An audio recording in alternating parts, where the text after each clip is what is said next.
Hello, and welcome to Roly Poly Weight Loss. I'm your host, Roly Poly. Welcome to day 23. Okay, let's get this going.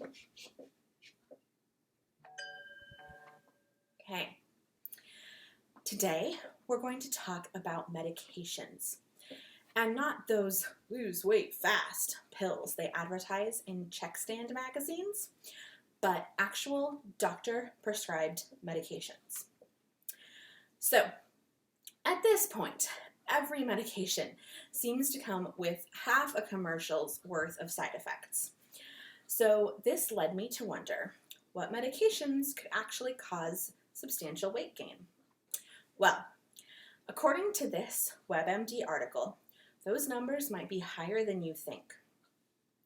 As many as 10% to 15% of weight issues are related to medications, says Louis Aronne, MD, director of the Comprehensive Weight Control Center at Weill Cornell Medical College. So 1 or 2 in 10 of us might have medications complicating our weight gain and loss. That's pretty high.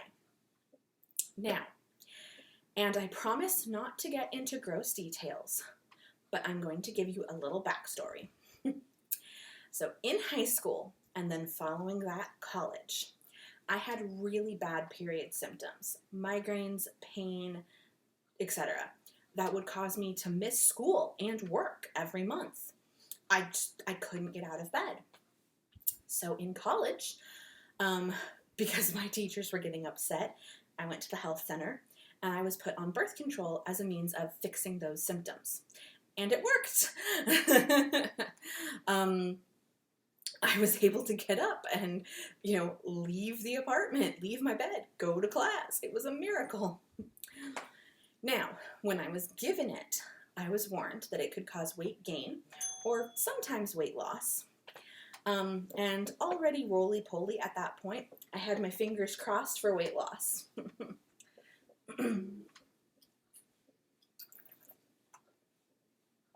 Now, when I didn't lose weight, but continued to gain it over my college career, I blamed it on the pills.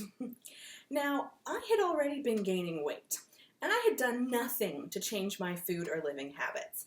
I was still a college student. I was getting 4 hours of sleep a night and living on Mountain Dew and chowing down at the cafeteria. I mean, I was not living a healthy lifestyle. But suddenly, those pills were the reason I was continuing to gain weight. Young and naive. Unfortunately, I kind of needed those pills to continue to be a functioning adult all month long. Didn't really have a good option. And, as I have since realized, we can use medicine as something of a crutch. The same way that we talk about having a problem with our metabolism, it's very easy to say, my medications affect my weight, whether or not it's true, or true to the extent we believe. But here's the thing. I was doing research for this episode, and I found this article from WebMD, which blew some of my notions out of the water. It's rare, but some women do gain a little bit of weight when they start taking birth control pills. It's often a temporary side effect that's due to fluid retention, not extra fat. A review of 44 studies showed no evidence that birth control pills caused weight gain in most women. And, as with other possible side effects of the pill, any weight gain is generally minimal and goes away within 2 to 3 months. That's right. Any weight gain I experienced was likely only 2 to 3 pounds and was only very temporary. That blew my mind. So why do we get these warnings, then, that lead us to think that we can gain a lot of weight long term? Why do they tell us this can cause you to gain a lot of weight instead of saying, you might put on a pound or 2 of water, it'll go away in a month or 2? Well, WebMD has an explanation. When birth control pills were first sold in the early 1960s, they had very high levels of estrogen and progestin. Estrogen in high doses can cause weight gain due to increased appetite and fluid retention. So 50 years ago, they may indeed have caused weight gain in some women. Current birth control pills have much lower amounts of hormones, so weight gain is not likely to be a problem. So that's why.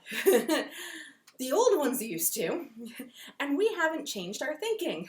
We still have the mindset that the new ones will, even though they won't. So, that begs the question, what modern medications actually can cause weight gain? So, moving away from birth control for all the guys out there. The list is, in some respects, short and seems fairly consistent across sources. And I warn you now, I am going to absolutely butcher pretty much every medication name on here. I apologize. The University of Rochester Medical Center provides a concise list. Medicines for diabetes, such as insulin, thiazolidinones, and sulfonylureas. Antipsychotic medicines, such as haloperidol, clozapine, risperidone, olanzapine, and lithium.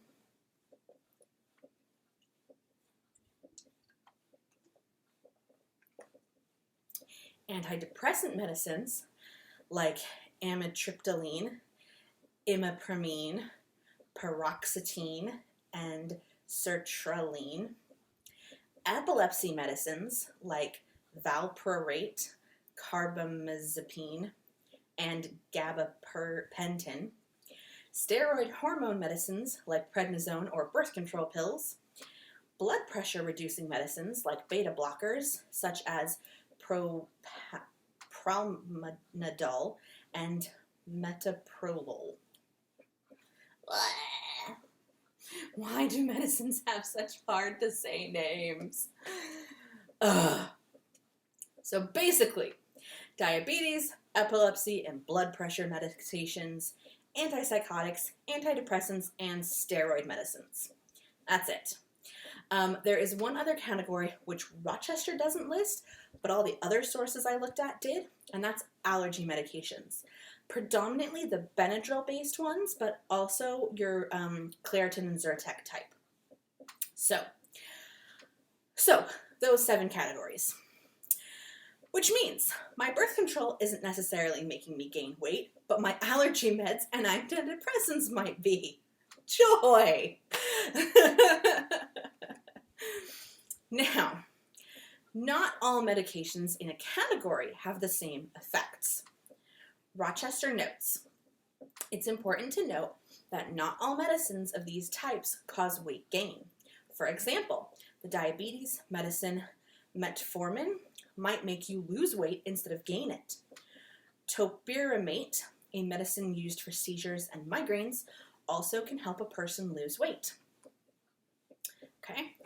And the Obesity Action Coalition actually put it all into a great chart, which I will link to because it is unfortunately too tiny on the screen.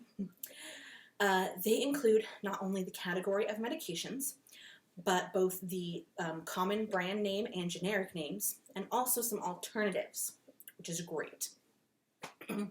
Now, you will note that birth control is still mentioned on these lists under the steroid category, even though we know that, generally speaking, its weight gain effects are minimal and temporary.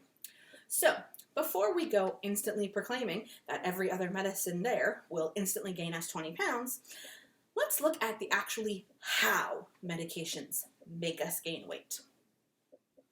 Rochester sums it up pretty well. Medicine-related weight gain can have many causes. Some medicines might stimulate your appetite. This causes you to eat more and gain extra weight. Some medicines might affect your body's metabolism. This causes your body to burn calories at a slower rate. Other medicines might affect how your body stores and absorbs sugar and other nutrients. If a medicine causes you to be tired or have shortness of breath, you might be less likely to exercise. This can cause you to gain weight. Other medicines might cause you to retain water. This makes you weigh more, even if you don't put on extra fat. For certain medicines, researchers aren't exactly sure what triggers the weight gain. So, we now know that birth control generally falls into that retain water category. But other medicines can have other effects from the list, and they can just be a mystery. And who doesn't love a mystery when trying to figure out the chemicals and hormones they're putting into their bodies?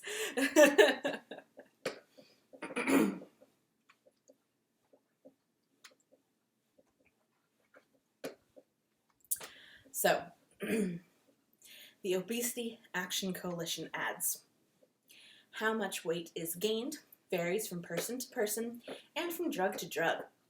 Some people may gain a few pounds throughout the course of a year, while other people can gain 10, 20, or more pounds in just a few months.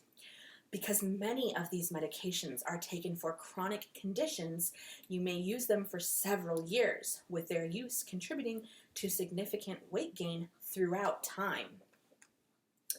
They also note that you should also be aware that while some medications don't cause you to gain weight, they may make it more difficult to lose excess weight. That's right, other medications may be sabotaging us on the other side. We can't win. So, if you are taking a medication that can potentially be affecting your weight, what do you do? Well, first of all, don't stop. Do not stop taking your medication. Okay? Go talk to your doctor. But do not stop. Disclaimer, do not stop. If you suspect the medicines that you take are behind your weight gain, don't go off them before you talk to your doctor. You might need to be on that drug to save your life, says Donald Waldrep, MD, co-director of the Center for Weight Loss Surgery at Los Robles Hospital. Okay? Rochester, like the others, recommends talking to your doctor. Treatment will depend on the situation. In some cases, your healthcare provider will recommend switching to another medicine that's not as likely to cause weight gain. This is especially likely if you have gained a lot of weight and your health is affected. In other cases, it may not be possible to stop taking the medicine that is causing your weight gain. There might not be another medicine available that can effectively treat your symptoms. For example, people with certain mental health problems might do well with only 1 or 2 medicines. In that case, you might be able to switch to a lower dose of the medicine. Okay, so again, don't stop. Talk to your doctor. But there's a very good point there that for some people, only 1 or 2 specific medicines will work for them, and the 8 million other versions in that category don't have the right effects. So, one thing to be aware of that I learned the hard way is that different versions of a drug, different brands and generics, can have different effects on you. I ran into this with my birth control. My pharmacy started carrying a different generic than the one I had been taking. And when I switched to it, it started screwing with my mind. And I didn't realize that was the cause at the time until my doctor explained why I was going crazy.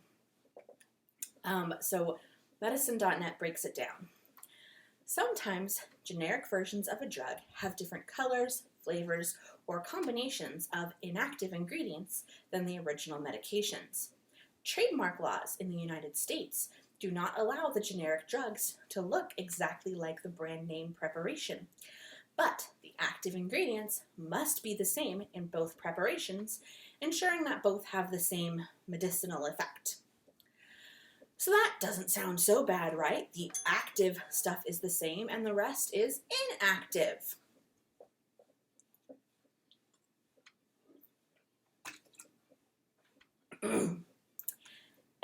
No. That's not how it works.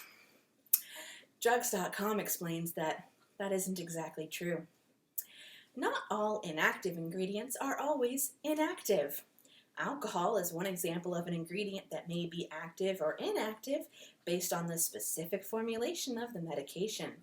Patients may have allergic reactions or other adverse effects to inactive ingredients. Now, this is what I ran into. I had an adverse reaction to an inactive ingredient in the new generic. Because inactive doesn't mean inactive. Now, I was able to briefly switch back to my old one for a while via many, many calls to the pharmacy and their supplier and getting the wrong thing sent numerous times until the right one finally was. But then finally they just discontinued it. And their supplier no longer even has my generic.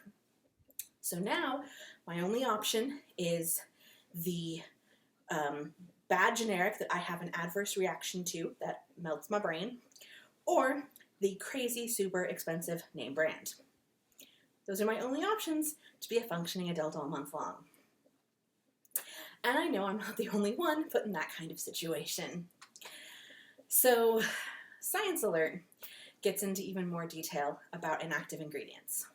A group of researchers went through a pill database, PillBox, looking at the actual inactive ingredients in the pills. Now, they had this idea because a patient of one of those doctors had celiac disease. Celiac disease is an allergy to gluten, which is found in wheat, bread, those kinds of things. Rolly's sister has this. She's a celiac.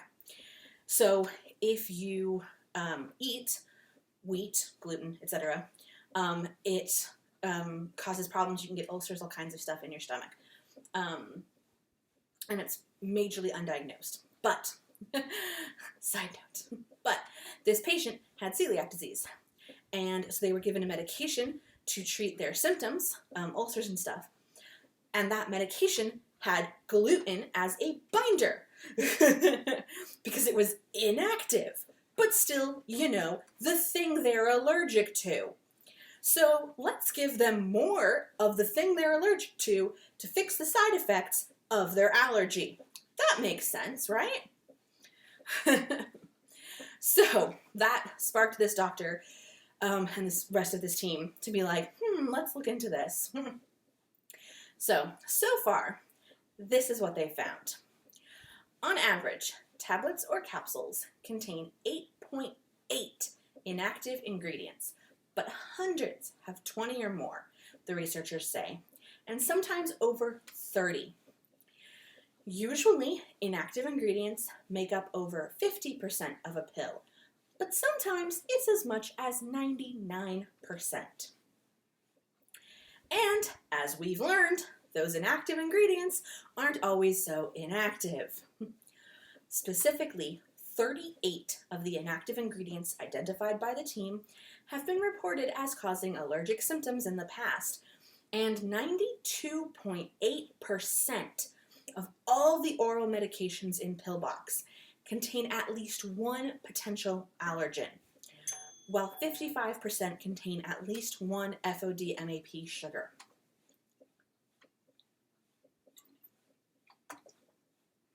That's right. Over 90% of the pills there have at least one allergen in them that you don't necessarily know about but could be allergic to. And that's not counting things that cause adverse reactions. Of the 8 to 30 different ingredients jammed in your one pill, that could make up half to all, basically, 99% of your pill. So, why does this matter? Well, aside from the fact that if you are looking to switch or just start a medication, you should be on the lookout for adverse reactions to the new formula and potential allergens, you should just be aware that it isn't only the active ingredient in your medication that could be affecting you, right? If you're trying to lose weight and your pill is full of sugar that you take every single day, that isn't exactly helping.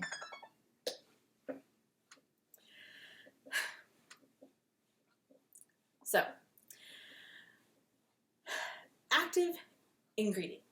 inactive ingredients crop up in over-the-counter medications, vitamins, and supplements.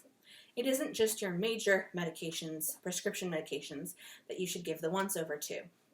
okay? And especially with supplements, sometimes they've found in studies that the active ingredient isn't even there. It's just inactive ingredients.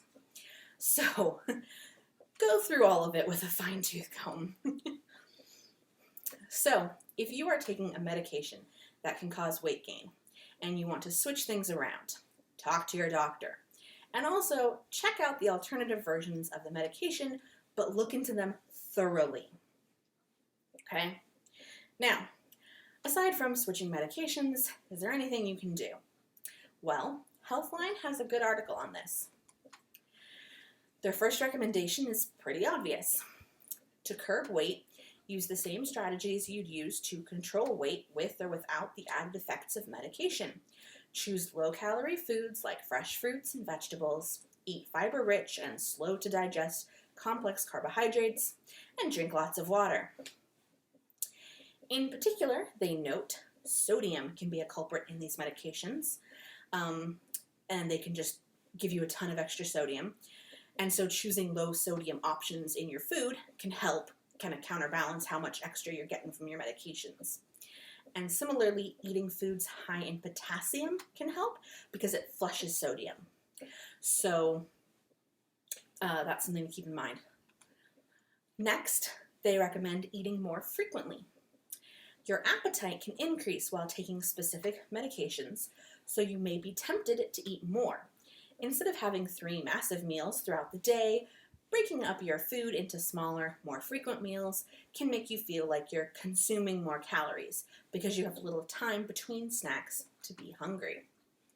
So if you have 6 small meals a day, you feel like your body feels like it's eating all the time, yay! And if you make sure they're actually small, you won't eat as much. So one thing from their list that you should talk to your doctor about is intermittent fasting. For people who have come off medication, intermittent fasting can be an effective way to lose weight, provided it's recommended by your doctors. So that's something I'll talk about more in depth when I get to food. Yay! Finally, they recommend more common sense suggestions such as being more active, getting good sleep, basically all the things you would want to do to lose weight anyway. Because that's kind of what it boils down to. If a medicine has caused you to gain weight and you stop taking it, it's no longer affecting you. You have just got extra weight on you. How to get rid of it? Lose it like normal. Eat good, sleep good, exercise good, blah, blah, blah. It's not really a magical thing you have to fight against with some magical cure. It's just stop taking the thing that makes you gain weight and then lose the weight normally. If you're taking a medication that makes it harder for you to lose weight, again, you still just follow all the same rules about losing weight, but you have to be more aware that you're already sabotaged. So you have to be on point with your food, with your exercise, with everything else, because you just know it's going to be harder. So despite what check-stand tabloids would have you believe, there's no magical cure. It's just your basic common sense weight loss process, but be aware that if you haven't fixed your medications yet, they might still be sabotaging you. And they might have gotten you to a higher level than you would have been normally. So that's basically it. I hope that you found that information as eye-opening as I did and informative. But remember not to let your medications become your excuse. And always talk to your doctor before you even think about switching medications around or stopping them. Giant disclaimer, talk to your doctor. I am not a doctor. Talk to a real doctor. Okay? Good. This has been Roly Poly Weight Loss. As always, I am your host, Roly Poly. If you feel comfortable, please share your experiences with the hashtag medication. Have you had problems switching between generics? Are you surprised to see something you take on the chart? Have you gotten any great advice from your doctor about this kind of thing? If you're comfortable, please share. It'd be great to get some other views and other opinions about it than just my experience. Okay? And please join me next time.